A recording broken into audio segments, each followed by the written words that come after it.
Assalamualaikum warahmatullahi wabarakatuh.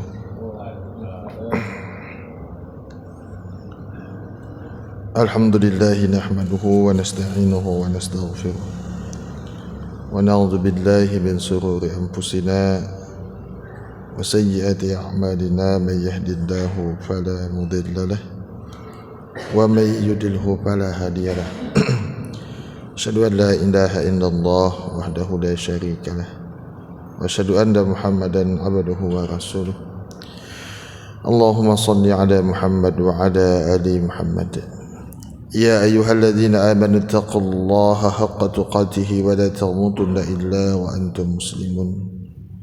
Ya ayyuhalladzina amanu taqullaha wa qulu qawlan sadida yuslih lakum a'malakum wa yaghfir lakum junubakum wa may yuti'illaha wa rasulahu faqad faza fawzan 'azima. Jamaah majlis syuhada rahimakumullah. Alhamdulillah, di pagi hari ini kita diberikan oleh Allah nikmat yang tiada tara berupa kita bisa melangkahkan kaki kita dalam masjid yang kita cintai ini, selesai melaksanakan ibadah salat subuh berjamaah.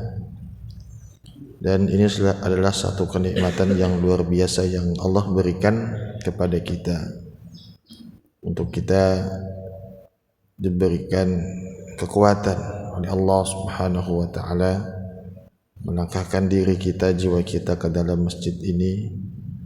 Dan kita berdoa kepada Allah Subhanahu wa taala agar salat subuh yang tadi barusan kita laksanakan mendapatkan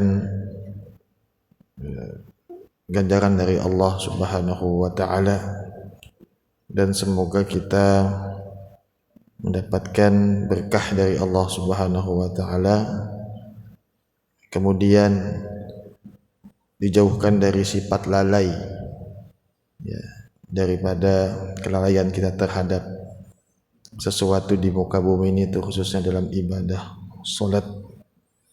Maka ada satu pertanyaan, ya, dari seseorang kepada Majelis Tarjih dari Arinal SAS Labuhan Batu, Sumatera Selatan, Suara Muhammadiyah nomor 11 tahun ke-82 tahun 1997. Pertanyaannya adalah, bagaimana yang dimaksud atau bagaimana yang dikatakan mempermudah sholat, dan tindakan apa saja yang dikategorikan mempermudah sholat. Demikian juga bagaimana yang dimaksud dengan lalai, ya, dari sholat, dan tindakan apa saja yang dikategorikan di dalamnya. Adapun jawaban dari Majelis Tarjih, indikasi mempermudah sholat dapat diklasifikasikan ke dalam beberapa hal, yaitu, kami ulangi, mempermudah sholat dapat diklasifikasikan ke dalam beberapa hal, yaitu pertama, sebelum pelaksanaan sholat yang dapat dinilai dari aspek: satu, dalam berwudu tidak memperhatikan tata cara wudu yang benar.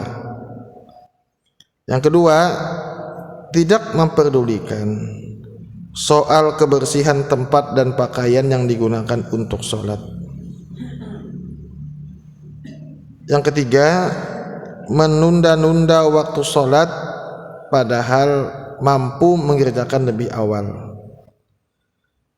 Kedua, dalam pelaksanaan sholat, dalam pelaksanaannya, yang tadi itu adalah yang pertama adalah pelaksanaan sholat. Yang kedua, dalam pelaksanaan sholat, mempermudah sholat sewaktu pelaksanaan sholat, ya. Kami ulangi, mempermudah sholat sewaktu pelaksanaan sholat. Ciri-cirinya antara lain meniadakan aspek tumaninah. Aspek tumaninah itu berhenti sejenak sampai sempurna bacaan salat. Jadi tidak terburu-buru dalam salat. Aspek tumaninah berhenti sejenak sampai sempurna bacaan salat. Subhana rabbiyal a'la, subhana rabbiyal a'la, subhana rabbiyal a'la. Baru kita bangkit untuk duduk di antara dua sujud. Atau ketika kita membaca subhana rabbiyal azim, kemudian kita dengan benar-benar setelah membacanya, kemudian kita berdiri untuk i'tidal. Ya. Yang kedua adalah mendirikan salat secara asal-asalan, tidak berusaha menyempurnakan tata cara salat dari segi rukun maupun yang sunnah-sunnahnya.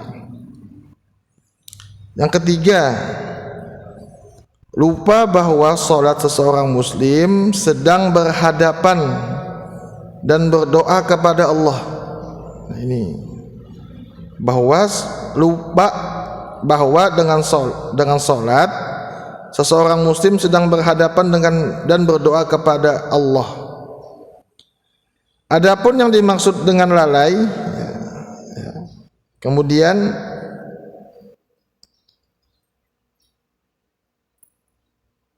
adapun yang dimaksud dengan lalai dari salat dapat dikategorikan ke dalam dua hal.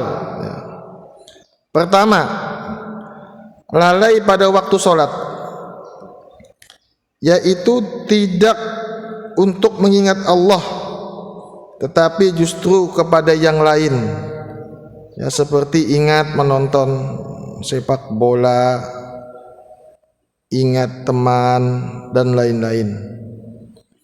Padahal Allah berfirman dalam surat Thaha ayat 14, wa aqimis sholata li dzikri, dirikanlah salat untuk mengingat aku. Quran surat Thaha ayat ke-14. Kedua, lalai sesudah salat dalam artian tidak mampu mewujudkan tujuan salat. Jadi yang kedua tadi lalai tadi, yang pertama lalai ketika mengingat Allah ketika dalam salat.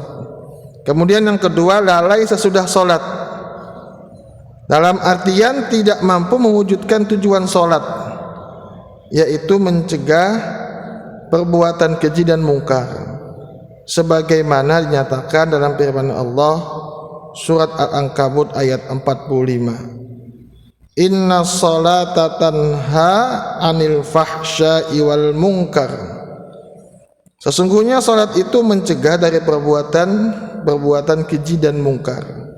Quran surah Al-Ankabut ayat 45. Oleh karena itu dalam mendirikan salat, seorang muslim seharusnya satu, menyempurnakan salat. Yang kedua, menyempurnakan rukunnya. Yang ketiga, menyempurnakan sunnah. Yang keempat, tepat waktu. Yang kelima, memberi bekas pada pribadi mukmin dari segi hubungan vertikal maupun horizontal. Inilah inti dari firman Allah surah Al-Mu'minun ayat 1 sampai dengan 2. Sesungguhnya beruntung orang-orang yang beriman, yaitu orang-orang yang khusyuk dalam sembahyangnya. Quran surah Al-Mu'minun ayat 1 sampai dengan 2. Ketiga, termasuk kategori lalai dari salat yang mengetahui kewajiban salat tetapi tidak melaksanakannya. Selanjutnya ada pertanyaan juga ditujukan kepada majelis tarjih. yaitu seputar peringatan Maulid ya, Nabi Muhammad sallallahu alaihi wasallam. Ini sering juga dibahas, tapi tidak apa-apa terus kita bahas karena setiap momen itu tidak berarti yang sudah kita bahas tidak perlu kita bahas. Contoh misalkan ketika pada saat Idul Adha, maka perlu kita untuk mengangkat kembali tema-tema seputar misalkan tata cara berkurban, syarat-syarat berkurban maupun rukun-rukun dalam berkurban, maka perlu kita angkat kembali. Maka di setiap momen, setiap hari-hari yang penting atau bulan-bulan yang penting, bukan berarti sudah kita sampaikan kemudian tidak kita sampaikan lagi, supaya ini terus diingat-ingat agar diulang-ulang, agar kita yang tadinya lupa kemudian bisa ingat kembali, bisa segar kembali. Yang mungkin di antara kita yang belum tahu bisa menjadi tahu. Ada pertanyaan dari Untung Sutrisno, Jalan Gunung Bentang 13 RT 5 Perumahan Banglayungan Tasikmalaya, disidangkan pada hari Jumat 27 Syawal 1430 Hijriah 16 Oktober 2009. Pertanyaan,